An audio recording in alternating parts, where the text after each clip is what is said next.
Isang mapagpalang araw po sa lahat. Ito nga po ang karugtong ng ating ika-4 na araw. Ang ganda nga po yung sikat ng araw ngayon dito sa amin, kaya nag-jogging ako ng umaga. At kinahaponan naman ay pumasyal kami sa tinitirhan ng aking hipag at kanyang asawa sa may bukid. Dahil maliwalas nga po ang panahon ngayon dito sa amin sa Bulacan, ay napagdesisyonan ko na ipagpatuloy ang aking pag-ehersisyo ngayon sa labas malapit sa kabukiran. Tuwing umaga rin kasi maraming nag-ehersisyo at namamasyal doon.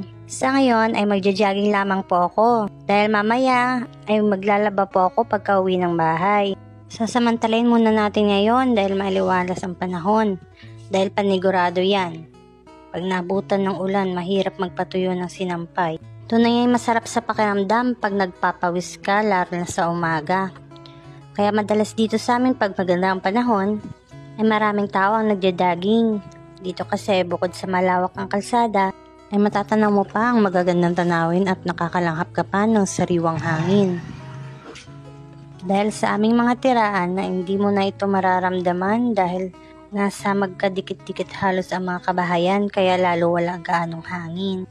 Mas malaking ginhawa nga ngayon kahit papano dahil tag-ulan na. At tapos ng summer dahil anong tiis na lang namin sa sobrang init. Ultimo kahit buga ng ventilador ay mainit din.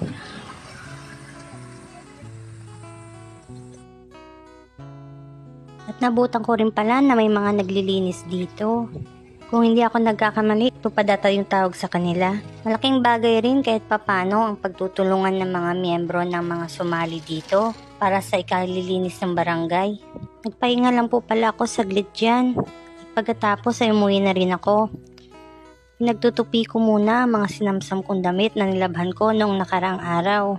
At habang nagtutupi ako dyan, ay sinabay ko na rin na isa lang aking labahin. Pagkayari ko ay dito ko na lamang sinampay sa balkonahe dahil medyo makulimlim.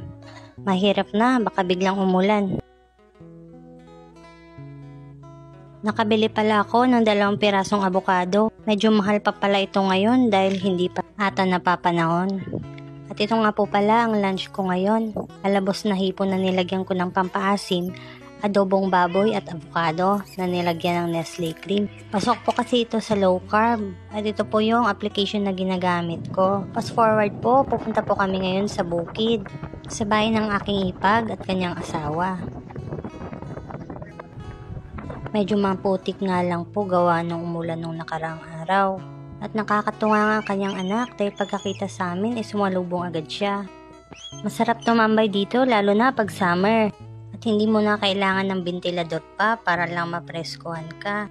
Tingnan mo naman yung mga bata, sarap pagmasdan. Nalala ko tuloy yung kabataan ko. Walang problemang iniisip. Flex ko rin pala ang kanilang DIY poso. Napakagaling ng paggawa nito. Bali humukay lamang po sila ng balon. Tapos yan lang po yung connection. Igib ka lang dyan, tapos magkakaroon ka ng tubig sa gripo. Tunay nga, masarap ang kanilang pamumuhay dito. Wala na silang iintindihing bayad pa sa kuryente at tubig. Meron din po pala silang palaisdaan. Ito po yung nakalagay dito. Para sa gusto pong sumabaybay sa kanilang simpleng pamumuhay sa bukid, pakifollow na lang po ang kanilang Facebook page. Baka may gusto po sa inyong mag-order po ng karakter crochet na keychain, message at follow na lang po kayo sa Facebook page ng aking hipag. Ang gaganda po ng kanyang mga gawa. At fast forward po, maglit lamang po kami sa kubo ng aking biyanan para silipin ang kanyang mga hito. Halos magkatabi lang sa kubo ng kanyang kapatid.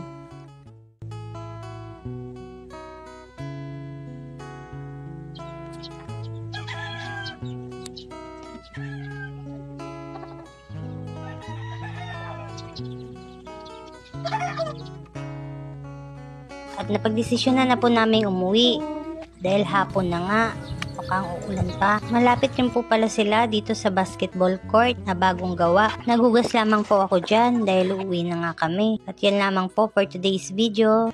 Kita-kits na lang po tayo ulit sa susunod. Thank you for watching.